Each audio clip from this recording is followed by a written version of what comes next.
Vērtējot akciju kustību, investori rēķina akcijas kustību pret pēdējo 50 dienu vidējo cenas līkni. Tur var skatīties gan parasto 50 dienu vai exponential 50 dienu, kas vairāk ņem vērā pēdējo dienu svārstības.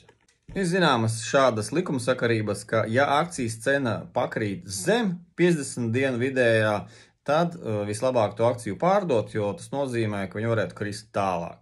Savukārt, ja akcija ir atkal virs 50 dienu vidējā, tad šī te līkne ir kā atbalsta punkts un akcija varētu augt. Tāpēc, tad, kad akcijas cena tuvojas šai te 50 dienu vidējai līknei, jābūt ļoti uzmanīgiem.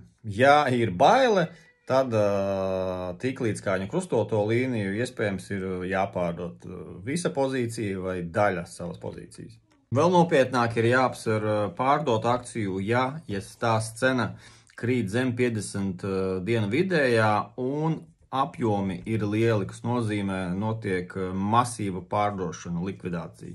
Vēl nesen pagājušajā nedēļā ļoti daudzas akcijas bija aizskrējušas daudz virs 50 dienu līnijas, un trešdien notiekošā korekcija tad pietuvināja šīs te akcijas tuvāk šai te līnijai, kas arī parādīja, ka jau nākamajā dienā notika akciju augšupeja, jo saradās pircēji pie šīs 50 dienu līnijas.